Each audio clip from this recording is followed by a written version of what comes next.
Na verdade, são sinais dos tempos.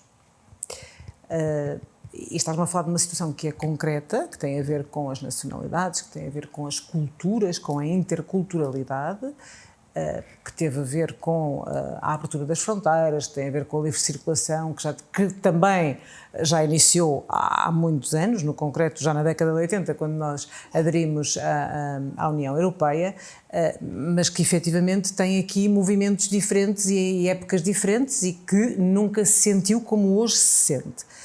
E eu já lá vou concretamente a essa questão da interculturalidade e do respeito pelos outros e do racismo.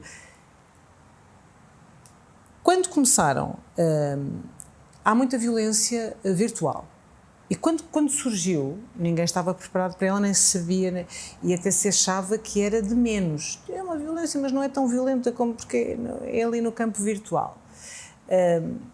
Se formos para as décadas de 80, 70, 80, a violência interpares era porque usa óculos, porque usa aparelho, que era algo que agora até é cool, na altura era uma coisa que não, por favor. Alguém que tivesse uma tatuagem, alguém que, bom, era completamente diferente e acabava por ser... não digo ostracizado, mas reparava-se e era comentado. Hoje temos todo um sem número de fenómenos diferentes. Os migratórios nós temos portas abertas e recebemos pessoas de todo lado. E eu volto à questão da educação. É fundamental, no meu ponto de vista, educarmos para os direitos, educarmos para os afetos. Com o devido respeito, faz-me lembrar aquela anedota do Joãozinho quando chegou à escola. Primeiro dia de escola do Joãozinho, e chega à casa e o pai pergunta-lhe: então, João, como é que foi a escola? Ele diz: foi espetacular, gostei imenso daquilo. Então, e havia assim meninos quê? Pobres, ricos, pretos, amarelos, castanhos? Não sei, só havia crianças. E eu acho que isto às vezes nós temos que voltar ao básico, não é? Nós estamos a falar de quê? De crianças. As crianças são diferentes, vêm de culturas diferentes. Nós temos a montante que educar para os direitos. E tu agora dizes-me assim: então educamos para os direitos e não educamos para os deveres? Se educarmos para os direitos, educamos para os direitos de todos. E se eu for educada para os teus direitos são os meus deveres. Mas, no entanto, eu estou a educar para os direitos, não é? Porque há aqui esta relação, porque todos partilhamos a mesma vida, não é? Todos partilhamos a mesma sociedade. Portanto, se eu conseguir, em termos sociais, em termos de política pública, esta educação para os direitos como uma máxima, eu serei naturalmente muito mais compreensivo, muito mais paciente. Isto não significa que eu possa, e agora não me estou a referir às crianças, que eu possa estar num país e fazer aquilo que me apetece porque me é culturalmente permitido a mim no meu país. Se eu estou num país, eu tenho que me reger pelas regras desse país. Questão diferente é eu ter, no fundo, uma vítima, não é? Porque sou de outro país. São questões completamente diferentes. Em Portugal é crime conduzir sob a influência do álcool. Estou a dar uma hipótese meramente académica. Não é pelo facto de, porque não acontece, mas não é pelo facto de, mas foi por esta que é mais fácil, de num país qualquer isto até ser permitido, que agora eu venho para Portugal e digo: não, eu sou daquele país e agora posso fazer isto porque lá é permitido, não é? Vale para, e agora sim no concreto, para aquilo que nós designamos por práticas tradicionais nefastas, que são a mutilação genital feminina, os casamentos forçados e precoces. Isto é permitido noutros países, não é pelo facto de, e no concreto, crianças que estejam em território nacional, que são de outro país, que vamos legitimar. Não. Por isso é que nós temos o ordenamento, e o ordenamento jurídico-legal tem muitas derivações, como nós dizemos, tem muitas áreas que têm que se complementar e têm que se articular também elas. E, portanto, isto não legitima. Questão diferente é: eu tenho 2, 3, 5 crianças. Uma é de Portugal, nascida e crescida em Portugal. Outra é da Suécia. Outra é do Bangladesh. Outra é da China. Culturalmente são diferentes. Culturalmente e não só, dependendo da idade com que vieram para Portugal, terão todo um background que os leva num sentido. O facto de estarem em Portugal terão que obedecer naturalmente àquilo que está, que é o ordenamento jurídico-legal português. Questão diferente é porque aquela criança vem sempre com uma peça de roupa qualquer, ou tem por hábito fazer e vai para a escola assim, ser no fundo gozada ou ser humilhada por causa desta questão cultural. E isto, se nós conseguirmos educar todos para a tolerância, para os afetos, que no fundo eu volto a dizer, é educar para os direitos, não é? Já estaremos a prevenir muito aquilo que possa vir a ser uma situação de violência. O que é que se pretende? O que se pretende é impedir que aconteça. É um facto, não é? É a prevenção no seu estado mais puro, que é não aconteceu, nós conseguimos prevenir, antecipámos e não aconteceu. Mas, não sendo possível, é consciencializar, é informar. Muitas vezes, pior do que a ausência de informação é a desinformação. Portanto, aqui esta deliberada vontade de informar, não é? Quanto mais informação houver, melhor será a resposta e mais preparadas as pessoas vão estar para os fenómenos. Portanto, olhar para a violência enquanto fenómeno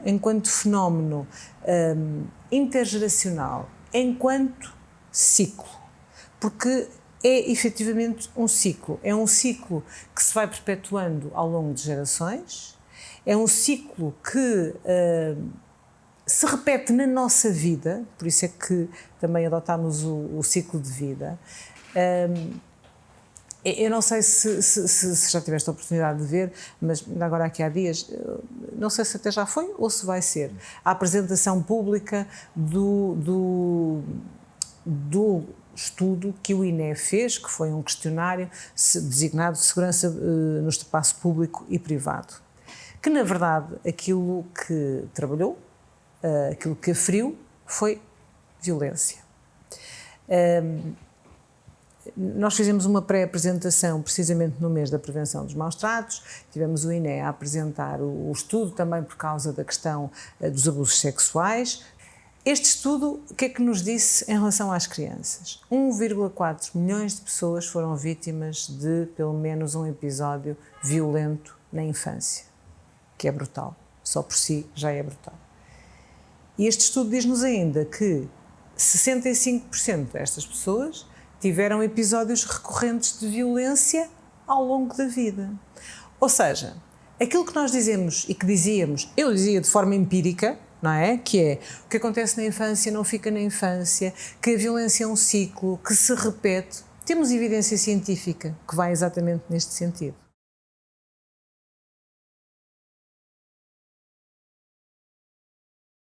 Estes 65% de pessoas que sofreram um episódio de violência na infância, seja ela ou tenha ela sido, tenha revestido que forma, uma qualquer forma, pode ter sido violência doméstica, pode ter sido bullying, pode ter sido...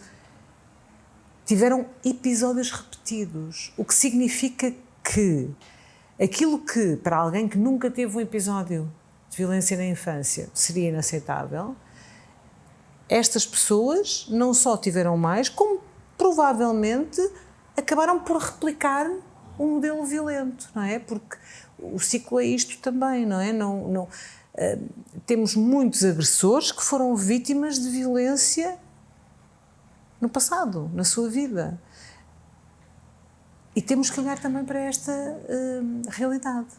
Nós não podemos trabalhar a violência olhando só para as vítimas. Nós temos que olhar para as vítimas, temos que olhar para os agressores, temos que olhar efetivamente para a violência como fenómeno, como problema social complexo, como um ciclo. E leva-nos muito nesta perspectiva de ciclo ao longo da vida, não é? Porque aquilo que aconteceu, nós só mais tarde é que vamos perceber que impactou, influenciou, mas também nesta perspectiva que eu defendo muito, que é da não fatalidade ou inevitabilidade, não é? Isto, sim, ok, se eu estou neste ciclo, eu tenho que conseguir sair dele, posso pedir ajuda e isto também é importante, eu perceber que há formas de ajudar, que não é fácil sair de um ciclo de violência, não é nada fácil. A propósito da doméstica, a Comissão Nacional, num projeto financiado, era um projeto IEA Grants, desenvolveu com parceiros um projeto chamado A Teu Lado. E este projeto aquilo que visou foi uma de duas coisas. Uma resposta em termos psicológicos às crianças vítimas de violência doméstica, num modelo que foi definido, e o acompanhamento imediato, um olhar cuidador. O que é que acontece a uma criança que é vítima de violência doméstica hoje, às 7 da tarde, ou às 8, ou à meia-noite, e que amanhã tem que ir para a escola? E que vai para a escola e, naturalmente, esqueceu-se do material, está aliado porque nem dormiu.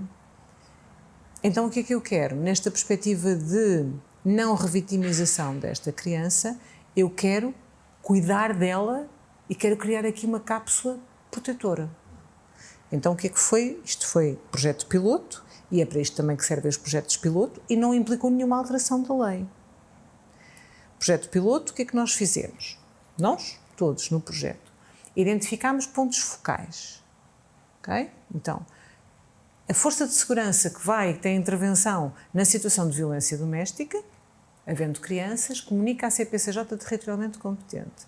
A CPCJ tem um ponto focal, comunica ao ponto focal da educação.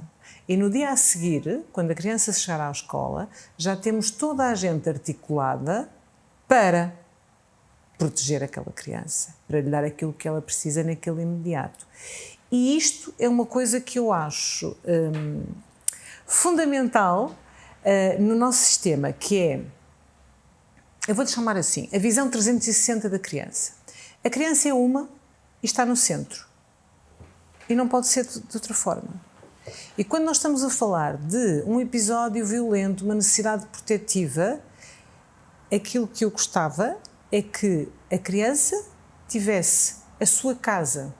Eu estou a falar do modelo Barnahus, que eu sou altamente defensora e que gostava de ver em Portugal. Temos um projeto piloto que ainda não conseguiu avançar muito, por vicissitudes várias, mas eu sou grande defensora deste modelo, porque perante uma situação de... Bem, o Barnahus começou para as situações de abusos sexuais, mas neste momento nós já temos muitos países a irem para todo tipo de violência. Portanto, esta casa acaba por ser um modelo para todo tipo de violência. Mas temos que começar por algum lado. Portanto, perante uma situação de violência, que pode ser um abuso sexual ou pode ser outra qualquer violência, temos uma casa, que é a casa da criança, Barnahus.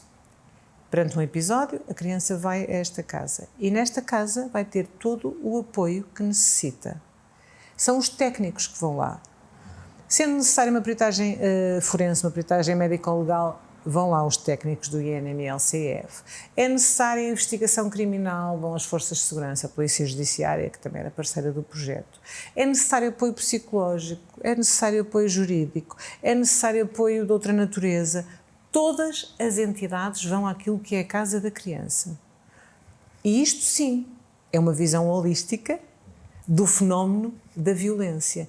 E nós não fazemos a criança... Em Portugal e não só, uma criança vítima de abusos sexuais tem que contar a sua história em média 8 vezes, 9 vezes, uns casos 7, outros casos, mas pronto, 8 vezes que seja. Estamos a fazer tudo menos a proteger aquela criança. É pisar e repisar. É revitimizar. Mas se me perguntares, mas isto é... Não, cada um está a fazer aquilo que acha melhor. Só que temos que conhecer, porque eu tenho que conhecer, a propósito do legislador. Já há muitos anos que estão previstas as declarações para a memória futura no âmbito do processo de crime. As declarações para a memória futura são exatamente isto. A criança vai contar a sua história uma vez e depois é aproveitado. Claro que depois temos aqui esta questão da harmonização entre o processo de crime, que volto a dizer, o processo de crime será para o agressor e é construído na sua perspectiva, e a perspectiva do processo de promoção e proteção. E a promoção e proteção da criança não se coaduna muitas vezes com os prazos e com as diligências processuais no âmbito do crime, agora no concreto que estamos a falar. Mas este é um expediente, é uma possibilidade legal que efetivamente minimiza, não é, o número de vezes que a criança tem que contar a sua história, porque prestou declarações ali e depois este ato é aproveitado.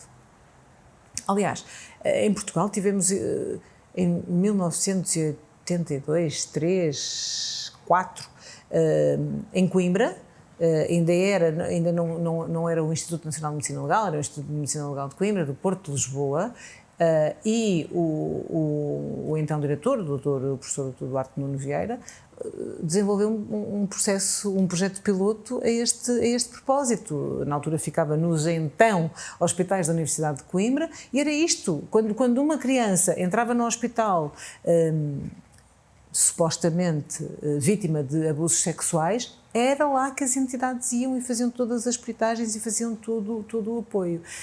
E isto seria, no meu entender, um upgrade ao sistema e não implicava alterações legislativas. Porquê? Porque nós já temos a lei penal que permite, temos a promoção e proteção que permite, temos o estatuto da vítima que permite, que diz aquela que for a forma mais adequada e mais amigável da criança. Portanto, no fundo, estamos a falar de pessoas, de fazer, não é? Do fazer. A lei tem que ser geral e abstrata. A lei não pode ser para o João, não pode ser para a Maria João, não pode ser para a Joana. A lei tem que ser geral e abstrata. A concretização é que é isso mesmo, não é? É concretizar. E eu conseguirei se tiver a rede, as pessoas, os meios, para poder pôr em prática, efetiva e realmente. Portanto, no momento em que se fala, e concretamente em relação à Lei de Proteção de Crianças e Jovens em Perigo, a lei tem que ser mudada, a lei tem que ser... Eu acredito neste sistema, eu acho que a lei está muito bem construída, não estou a dizer que não precisará de uma coisa aqui, mas cirúrgica, não é? Tem é que ser posta em prática por todos e com todos, porque só assim é que se consegue. E a lei já lá está. Nós no direito dizemos isto é por decreto ou por coação. O decreto já existe, a lei já lá está. Portanto, se tivermos efetivamente esta perspectiva, esta visão de criança como um sujeito de direitos, que nasce com esses direitos, que tem personalidade jurídica, que tem uma incapacidade jurídica para a prática de determinados atos, enquanto não prefizer os 18 anos. E tentarmos, de facto, percebendo a situação, ver o que é melhor para aquela criança, a lei já existe. A concretização é que muitas vezes é mais difícil por problemas vários, obstáculos vários e vicissitudes várias. Mas, e eu referi este exemplo do teu lado, está lá tudo e acabou por funcionar nesta perspectiva de não, eu tenho que gerar aqui mesmo uma cápsula protetora para esta criança. E é no imediato. Não é daqui por 2 dias, não é daqui por 5 dias, não é daqui por uma semana. E isto é possível. E eu acho que estes projetos piloto também nos dão aqui matéria, não é? Permitem-nos depois tirar conclusões e perceber, redefinir estratégias ou mesmo definir e implementar políticas públicas. E em relação à campanha, eu acho que estas 3 entidades e o termos dado as mãos neste desafio é o exemplo daquilo que eu estava a dizer, que é, claro que nós não podemos tratar o todo no seu todo, não é? E não tem mal tratarmos separadamente, desde que depois isto não se converta num silo.